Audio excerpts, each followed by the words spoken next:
Welcome everyone to Mayo Clinic Q&A. I'm Dr. Helena Gazelka. For people suffering from eating disorders, COVID-19 has brought new challenges to them. For some, there is constant access to food while they are home, socially isolating. For others, they lack the social support that they have had previously. And stress and anxiety are also contributing to increased risk from eating disorders during COVID-19. Further, there's the concern that being overweight will cause worsening of COVID-19 or worse outcomes for some patients. So this is a very challenging time for many. Well, I am gratified to have with us today to discuss this Dr. Leslie Sim, a psychologist at Mayo Clinic, who specializes in this area. Thanks so much for being here, Dr. Sim. Thank you for having me. Well, I'm delighted to have you. And I think one of the first things that you could clarify for listeners and for me are, what exactly are eating disorders? When I was in high school and people talked about eating disorders, I sort of thought of those, or we kind of talked about those like it was maybe anorexia and maybe bulimia. But I imagine there's a broader definition of that. Absolutely. So eating disorders represent a broad range of different conditions. They're serious mental health conditions. They're very complex. They really involve a preoccupation with food, weight, shape, that result in some pretty dangerous eating behaviors that have life-threatening consequences many times. So have you, and in our practice and nationally, has there been an increase in the incidence of eating disorders that are recognized during COVID-19? That's a great question. We are seeing an influx of patients with serious eating disorders or worsening of symptoms. Patients who may have previously been doing pretty well and were fairly stable are now experiencing a much worsening of symptoms. We can hardly keep up with the demand. What factors do you think play a role in that influx that you're seeing? Yeah, so it's kind of the perfect storm when you think about it. The same things that seem to worsen mental health conditions in general are really affecting eating disorders. So we're thinking about things like social isolation. We're seeing people having a lot more uncertainty in their life. They're not out in the world, so they're not distracted from their stress and anxiety. They're finding a lot more alone time to ruminate on their distress.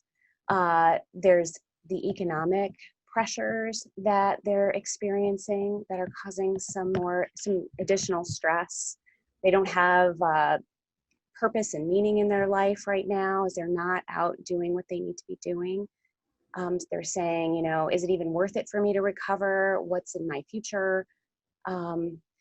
There's a number of different problems that they're experiencing. You know, I had read an interesting article a couple of months ago, but well into COVID-19, where the time of the Great Depression and some other major times of crises in the United States were being compared to COVID-19, and how those stressors actually pushed people more to having concerns about mood disorders, anxiety, and disordered use of substances, probably even including food in this situation. And I found that really fascinating. Have you seen those parallels, do you think? Oh, absolutely. There's just a number of parallels, as well as some modern day problems. So we're seeing people having fewer access to food with these food shortages and hoarding. We're also having the opposite problem where parents might be hoarding food in the garage and then having their young person having much more access.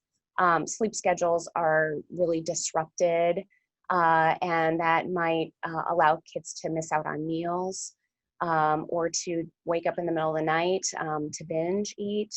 Gyms are closed, and so they're having more difficulties with physical activity in kind of more of a healthy way. So a lot of challenges. Leslie, I was just speaking with one of your colleagues about specifically about opioid use disorder, but also other substance use disorders.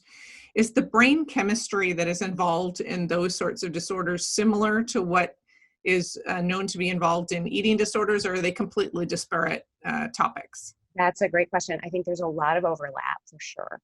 we are learning a lot more about the neurobiology of eating disorders. And we're finding that there is some overlap, and there's also some really distinct neurobiological pathways that are involved in eating disorders. That's very interesting. Well, you talked a little bit earlier about treatment options and how you were being a bit overwhelmed in your arena trying to offer treatment. What are the treatment option? What is the range of treatments that might be offered to someone who has an eating disorder? Sure. So in a kind of a non-COVID time, we would do for children and adolescents with eating disorders, we would do kind of a face-to-face, family-based treatment, which really involves parents helping to refeed their child, knowing that a lot of the symptoms of eating disorders are actually symptoms of starvation. And so you need to refeed the young person in order to help the brain function more normally before any kind of psychotherapy would be thought to be effective. So parents are really charged with refeeding the child and supported to do that by the therapist kind of face to face. Kind of in and that's an outpatient, once a week kind of a treatment. Under the challenges of COVID, we are attempting to do this via telehealth, and we're experiencing some success in this and also some challenges in this treatment. What are the challenges associated with telehealth? Well, a big thing with eating disorders is we need to do a lot of physical monitoring. So we have to understand whether the person is meeting expectations for increase in weight, knowing that that's a big outcome that we're looking for is improvement in weight and kind of physical status, physical health. We also need to monitor their physical health, taking their blood pressure, heart rate, and that becomes a big challenge in the home setting. We're having family members try to attempt to do the weights, but children can potentially, if they're struggling with an eating disorder, they might attempt to manipulate the weight by wearing lots of undergarments and other kinds of things, or just refuse to do a weight, or the distress in seeing their weight in a not of a structured setting can be a challenge. I've worked with a young child who was absolutely refusing to eat, and I was concerned about her physical health and wanted her to go in to see her primary care provider. And her mom was very worried about going in to the doctor related to her daughter catching COVID.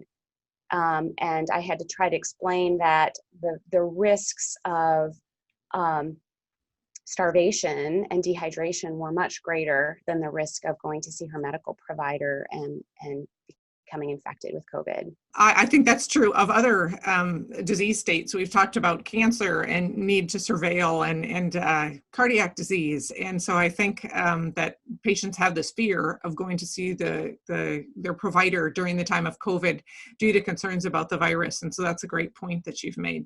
I'm curious because you've talked quite a bit about children. Are eating disorders more common in certain age ranges? Yeah, so adolescence is a peak time of developing and eating disorders, but we're seeing them throughout the lifespan. So it is a concern throughout adulthood, and even into late adulthood, we are seeing eating disorders.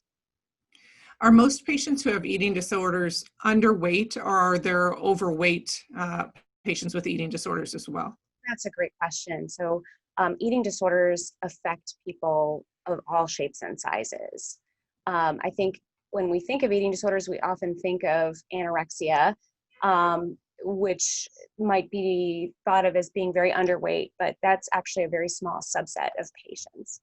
We're even seeing patients with anorexia in larger bodies, and these people are not being recognized as readily, unfortunately, because the longer an eating disorder goes on, the harder it is to treat. Well, that's a really interesting point. And how would one recognize an eating disorder in someone that they love or someone that they live with or a family member? Any major shift in one's eating patterns. So not eating with the family, saying they're not hungry, if that's maybe finding food in a child's room, hoarding food, going to the bathroom after meals, any kind of change in weight can be a red flag. What should be the first step if there's concern about an eating disorder? I would say calling your primary care provider and seeking treatment immediately, getting an assessment. You talked a little bit about the risks of untreated eating disorders, and I'm wondering, what are some of the long-term lifetime risks on physical health that you see in patients who have eating disorders? So eating disorders are one of the most deadly mental health problems, only second behind opioid overdose for the seriousness and life-threatening nature of the condition. Many patients with eating disorders actually die from suicide, but we also know that eating disorders affect every organ system. They have a very broad impact. There was a longitudinal study that studied adolescents with eating disorders and followed them into adulthood and found that they had long-term chronic health conditions. So very serious problems. That's really interesting. I had never been aware before that they were such a significant concern for longevity even, or for mortality. But fascinated me, the comparison to opioid use disorder. I was going to ask you if there's a connection between mood disorders and eating disorders, because you mentioned suicide, and I mean, it makes sense, but I had never understood that risk before. Yeah, huge overlap. Anxiety disorders are probably a big risk factor for the development of eating disorders. We sometimes will see depression being a consequence of starvation, as well as just feeling like a failure in managing eating and weight. Binge eating really leads to some significant mood disturbance over time. So we see the symptoms of eating disorders contributing to mood disorders, and the symptoms of anxiety tend to precipitate the development of an eating disorder. That's really interesting. I know that when I was younger, they used to talk about this need to have something that you could control as contributing, and I don't know whether that's truth or a myth, but that a sort of anxiety, I would imagine. Yeah. So a lot of these kids, prior to developing an eating disorder, have a history of a clinically diagnosed eating disorder. I think it's about 30%. And if they don't have an anxiety disorder, they would have high levels of kind of harm avoidance.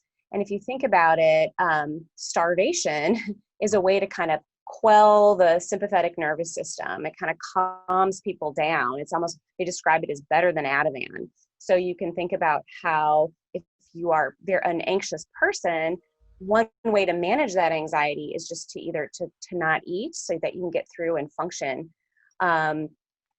Also, it's a nice distraction task. So if I can focus on not eating or what I'm going to have for lunch today, then I don't have to think about all of my stress and anxiety. So it really can become a way to manage high levels of anxiety. Oh, we're so grateful to you for being here, Dr. Sim. It was lovely to meet you by Zoom today. Thank you. I appreciate it. Our thanks to Dr. Leslie Sim, psychologist at the Mayo Clinic, for discussing eating disorders with us today. Another problem that has worsened during COVID-19. I hope that you gained some useful information, learned something today. I know that I did. We wish you a wonderful day. Mayo Clinic Q&A is a production of the Mayo Clinic News Network and is available wherever you get and subscribe to your favorite podcasts. To see a list of all Mayo Clinic podcasts, visit newsnetwork.mayoclinic.org. Then click on podcasts. Thanks for listening, and be well.